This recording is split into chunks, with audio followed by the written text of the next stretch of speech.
Hello, everybody. Welcome to EduMatch. Thank you so much for joining us. So I'm super geeked because we are here today with the amazing Noa Daniel. Noa, welcome to EduMatch. Thank you so much. Thank you for having me here, Sarah. Oh, thanks for being here. Great to have you here. So definitely, I've been looking forward to this for a long time. In order for our viewers and listeners to get to know you, could you tell us a little bit about your origin story? What's your background and who or what inspired you to go into education? My background is I have a master's and I've been teaching. This is my 24th year. And it's my first official full year in public school, which is a whole new animal and really exciting. I'm so really thrilled to be there. And the funniest thing about pushing me into teaching is it wasn't a person, but it was not teaching that actually led me to teaching. I had kind of been tutoring and doing religious school stuff all my life. And when I was in university, I was like, there's something missing. I'm having a good time, but there's something missing. And then I started volunteering for a youth group. And I was like, okay, this seems to be what I want to do. And that's really the path that led me to education. That is super cool. Super, super cool. Wanted to give a shout out to Sam who's tuning in. So, hey, Sam. Hey, Sam. Yeah, thanks for joining us, Sam. So, Noa, tell us a little bit about some of your educational passions. Well, I kind of have many, but we could probably distill it down to I'm passionate about personalized learning. I'm passionate about project-based learning. I'm passionate about mentorship, and I'm truly passionate about creating cultures of kindness. Totally. I know that creating culture piece.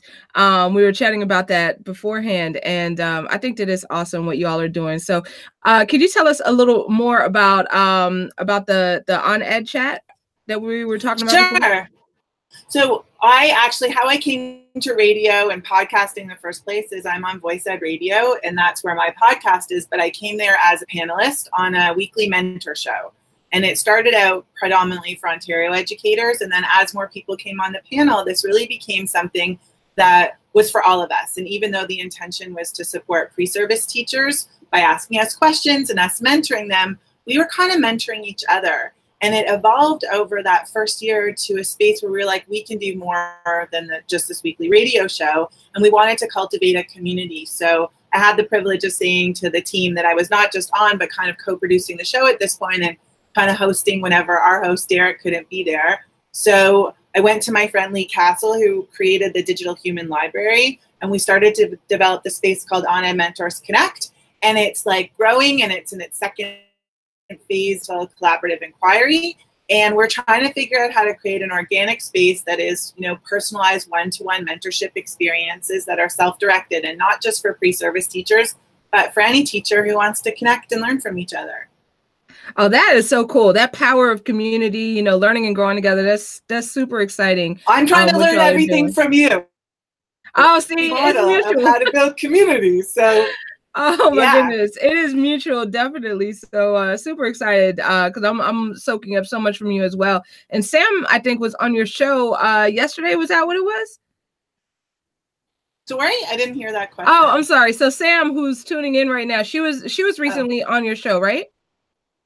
Oh, Sam's coming on this week. Sam, that's hilarious. Sam is coming on tomorrow. We're really excited because Sam is coming on. She's talking about her virtual co-op, and she's created a very interesting way to use pre-service teachers and connect them with teachers in the classroom. And she's going to come on tomorrow night. We're live if you want to listen, but you can also download it afterwards on demand at Voice Ed on the On Ed Mentors page.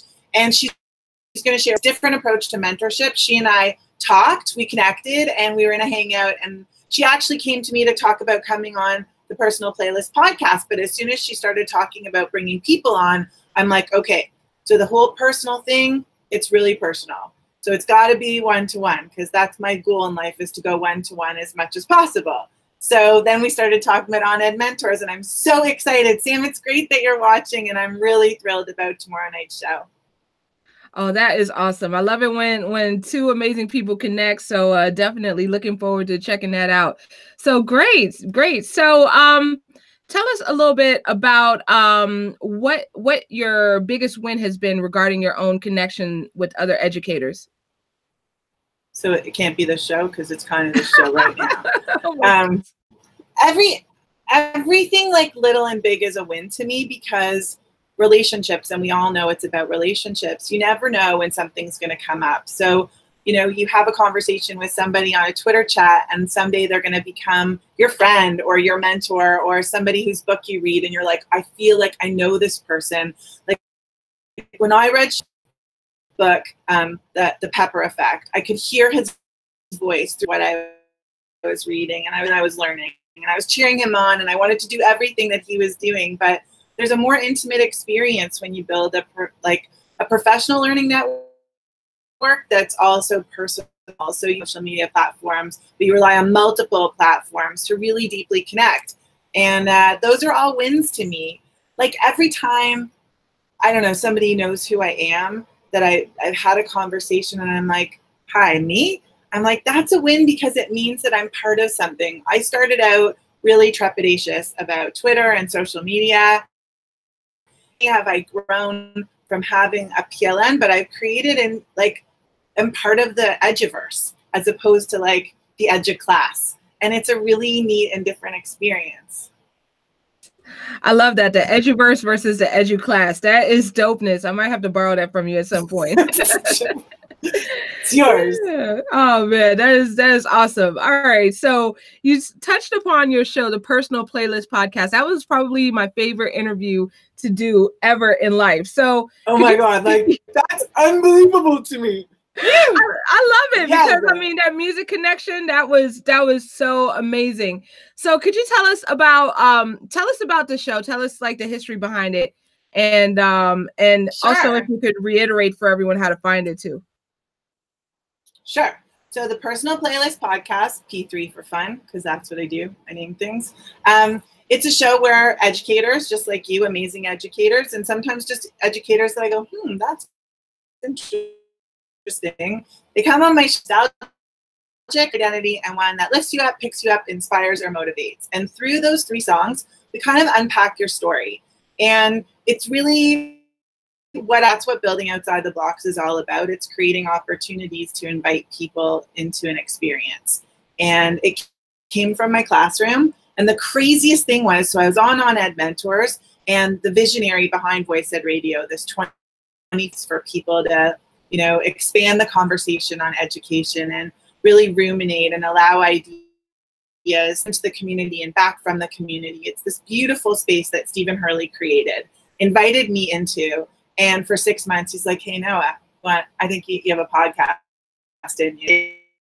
And the podcast in me. He's like, no, Noah, you got a podcast in you. And it was like the end of the school year. I had said goodbye to my students. I was actually leaving my school. It was a and the next day I got up and I met Stephen, and face to face, sitting across this table, he asked me the question he's asked me before. And all of a sudden, out of nowhere, I'm like, I might have a podcast. So there's this project that I created for my students, and I wonder how adults experience it. And as I was done explaining, I'd be your first guest. And I was like, yes, I don't know how to podcast. Can you teach me how to record? Can you teach me how to edit? And he and Chris Clough and Derek Rodenizer, they kind of coached me through this whole thing. And here I am a year and a bit later. And I love the show. I've made it weekly. I blog about each person, and it's like this beautiful interaction. I sit and I listen to the music again, and I edit it. And then I actually write this blog post, and I try to honor the person as best as I can, because I believe every person deserves a standing ovation. And even if you're already getting it in education, this is your time with me, where I just want to make it as sunshiny and special as possible. That's the show. I love that. That is so amazing. And it's such a unique podcast. I love it. So what role does music play in your own life? So it's funny, like I've always seen music as a way in and a way out of people in general. And I wish all my life I was a musician. And I'm not even an audiophile, but if you can be a person who breathes music, then that's me. I cannot start my day without hearing the right song, and the right song, I don't know, it's got to like keep playing. I cannot get out of my car until I have the exact rhythm for my day. So music is the soundtrack of my life, I guess. And the truth is that in music and around music, because my father owned record stores. he was not musical and he was not even into music. He just did it as a business. I had posters everywhere, and when I was a little girl, I worked for 45s, and then I got to work in the store. And like my favorite thing would be to know enough about music to help people find the songs they were looking for, or take them like past the top 40 and say, actually, this person's building on this person's music. And I don't know much anything. I'm kind of like the great generalist, but I get really excited when I get to like to think, because I build up. So yeah, music. That's kind of my thing. Oh, that is I don't awesome. know a better explanation than Yeah, that. no, that was perfect. Okay, so I didn't pre-ask you this, but have you ever thought about what would be your 3 songs if you were like going on your own show?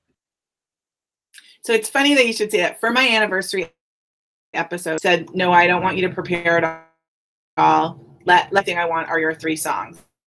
And I'm like, and he surprised me with all my guests from the year before as like little snippets of sound and audio clips that they had sent in to talk about their experience on the show. And I was crying, but yeah, I know what my 3 songs are, and they've changed a little bit. And when I first brought it into my grade 7 class, I modeled it and I told kind of my story through my songs. Yeah, so I know exactly what it would be. It's only changed a little bit. But of course, my pick-me-up song is Sir Duke, because that's my intro song to the show. And the coolest thing was I didn't even know it was going to be my intro song. I was like, what really encapsulates my joy, like what music means to me? And I'm just like, music is that's it. And then that's how yeah, Sir Duke, amazing, Stevie Wonder. Love Stevie. Love Stevie. Awesome. So what is one tip that you would have for anybody who's looking to start on their podcasting journey? So it's funny because, Shane, who has the Ed podcast, he sent out that question the other day, and there were some brilliant answers. And I wish I had listened more to answers before sometimes you just learn so much from thinking time as opposed to like, oh, I know, because I get excited. So I'm like, oh, I know. But I think that after reading everybody's ideas, the most important thing is to know why you're doing what you're doing. It's not just, it's a busy landscape, but everybody has a voice, and you should just be true to you. Like when I do the show, be an aficionado on music, I'm just there to have a cool conversation with an interesting person I love. And every week I'm excited to have the conversation. And because podcasting, it takes time. So if you're going to sit with something, you better love it. And so that first foray into it is about really finding a space. I've learned the rest. I've learned it messy, and I'm getting better all the time. And I'm constantly trying to find new ways. Like people are talking about mics, and I'm like, I got my blue snowball, got my headphones. Like I don't need anything fancy. Although maybe one day I'd like one of those that hang down, because I think those are cool. I got my pop filter, but like that came later. It's messy, and you have to enjoy that learning. So if you want to start a podcast, know why you want to start a podcast and go from there. Definitely. I love that. Like finding your why, sticking to it, and embracing the learning process. So awesomeness. So another thing that I've seen, I saw that you're on Instagram now, and your handle is Building Outside the Blocks. That is new. Yes, yeah. So tell us a little bit about Building Outside the Blocks. I know you touched on it like a few questions ago, but tell us a little more about it, please. So for many, many years, I've been building projects. I just did that. And I was trying to find ways to engage the kids and things that were meaningful while still building a whole bunch of skills. Like you guys have the standards to think of, and we have the curriculum expectations to meet. So how do you do that in a fun way? Well, when you're a language arts teacher, a literacy teacher, an English teacher, you have the world, and you can do that with pretty much anything. And I was teaching science, and I was freaking out. And I freaked out that whole summer. And I spent the summer making projects because it was the only thing I knew how to do that I was really good at, because for years that's what I did. So I created these projects to get the kids, for every single unit, finding something about the unit that was exciting. So the grade 8s were doing fluids. So each one of them investigated fluids and presented on it. Now my rule is knowing that the kids sign up to do it. So if my unit was 2 months long, 6 weeks of that unit, because I always give 2 weeks start time, are 3 kids a day presenting on their fluids. But by the end, when you co-construct what a fluid is, everybody has with fluids. Everybody has a deeper understanding of what it is. So you're not telling it to them. And so my coach at the time, she's like, you were crying and kids like science. And I'm like, I'm the worst science teacher. I don't know how I'm doing this. And she's like, well, doing. And I'm like, I don't know, man. I'm like building outside the blocks, but I don't know what it is. Every week in our session, she's like, well, have you explored what this building outside the blocks things is? I'm like, yeah, I don't know what it is. Things. So every one of my projects has students choosing their own time within the teacher allotted time frame. And she's like, okay. And then we started writing it down together. And it was through her mentorship that I articulated that it helps build skill, it helps build autonomy, it helps build community through these particular things. And each of them are just good pedagogical practices, but done in tandem, it's like this super high yielding approach. And then at the end of it, she's like, okay, so what's it called? And I'm like, okay, it's like called Building Outside the Blocks. And I'm going to call it Bob for short. And I'm going to have Bobcasts and I'm going to have Bobservations. And she's like, and now you have to write it. If it weren't for her, I would have never known I had anything special. It was anything different than anybody else was named it. I never would have qualified it. And I certainly never would have had the guts to write about it. And then I got published really quickly in Canadian Teacher magazine. And then from there, I started talking about it and feeling more comfortable. Like, yeah, this is something of value. And this, I always do it in my classes. And when I came to public school last year and I was in ELK jobs and not really finding my way, creating really helped me do the kind of work I wanted to do. So even if I wasn't sure, I could always see the kids and I could always find a way to see them as unique beings and build a curriculum around them. Yeah. Wow. That's Bob, and Bob is me. Yes, I love hearing about Bob. So that is super cool. And that's a great way to have that communal learning. And I'm so excited to hear about it, and definitely looking forward to keeping up with that. So awesomeness. So what Yeah, absolutely. Thank you for sharing that. So what are some really what are some things that we can expect to see from you in the future? Every day is a new day. So in terms of my plans, I want to keep doing in terms of the P3 and trying to do this on a weekly basis, although my schedule is getting a little crazy. Been doing a lot more people and building OEM Connect is something I'd really like to do more of. We spend our free time doing this right now, and it's an absolute labor of love. But if we could get a grant to really expand this, like one of my dreams is that especially the seasoned teachers who are kind of siloed and a little bit trepidatious about change, that they have a place that's like outside of their building and outside of their district where they can like take that mini step that they need to be like, tell me about this, or how can I do this? Because if we really want change in education, professional learning opportunities are wonderful, but I think that they can have a little bit of a different face than they need, and we can leverage technology in lots of ways. We don't need to be in a physical space with a person, but imagine not just pre-service teachers. I think it's so cool we want in on this, and I'm psyched about that. But my big dream is that every team and knows that they are not alone, and they can take this journey of learning forever in the best possible way that they can. That's my big dream.